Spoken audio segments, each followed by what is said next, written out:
पूर्णिमा के नारियों को, स्त्रियों को अखंड सौभाग्य के लिए जो नारी वैधव्य नहीं होना चाहती है, उस नारी को पूर्णिमा के कितने व्रत करना चाहिए। जिस नारी के यहाँ संतान नहीं हो, औलाद नहीं हो, उसको पूर्णिमा के कितने व्रत करना चाहिए।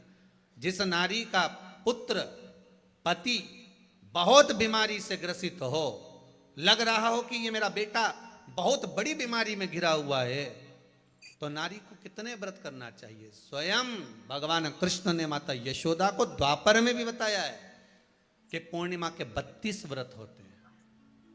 कितने व्रत होते हैं? 32।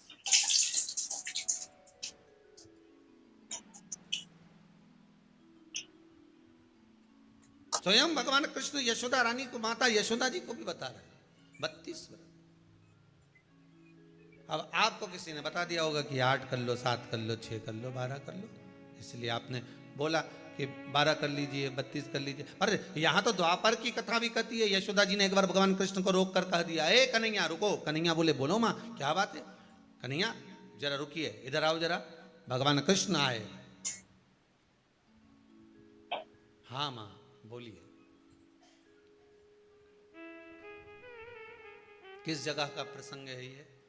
जिस समय पर राधा रानी कुरुक्षेत्र में नंद बाबा और यशोदा जी को लेकर कुरुक्षेत्र के कुंड में, ब्रह्म सरोवर में स्नान कराने के लिए लेकर जाती है, ग्रहण का समय पर।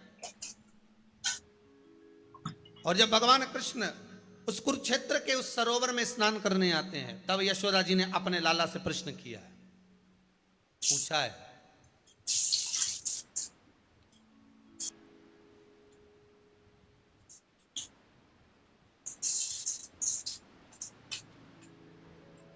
कि नारी वैधव्य होकर ना मरे।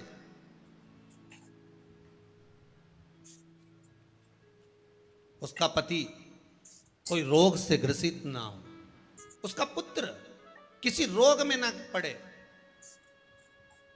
अरे भाई कितना सुंदर संवाद लिखा है। अगर किसी माता का पुत्र मान लो किसी नशे में डूबा हुआ है, कोई नशा कर रहा है और गलत नशा है, आपको लग रहा है कि ये नशे में डूबा हुआ है, आपको लग रहा है कि ये गलत जगह पर डूब गया है, आपको लग रहा है कि मदिरापान में, मांसाहार में या अधिक अधिक गांजा आदि का जो भी नशे होते हैं, जितने भी नशे, उसमें डूब चुका है। और माँ उसको समझा रही है, तू नशे में मत डूब, तू इस काम को मत कर, तू ये गलत कर्म मत कर। माँ उसको समझा समझा कर हार गई। तो मेरा माताओं से निवेदन है, आप उसको समझाना बंद कर दो, एक काम करना प्रारंभ कर दीजिए। हमें जो शिव महापुराण के माध्यम से शास्त्र कह रहा है कि आप 32 पूर्णिमा के व्रत प्रारंभ कर दो। उसमें करना क्या है आपको?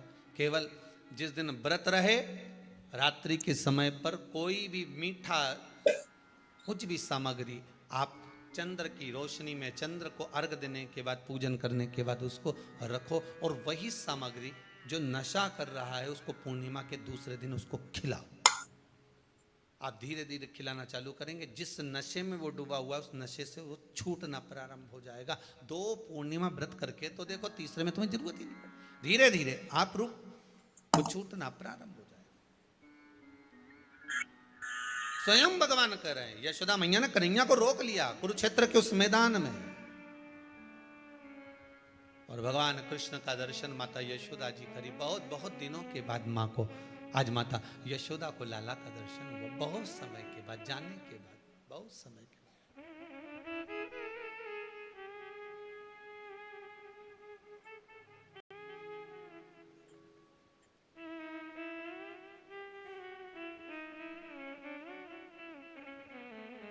आज नयन में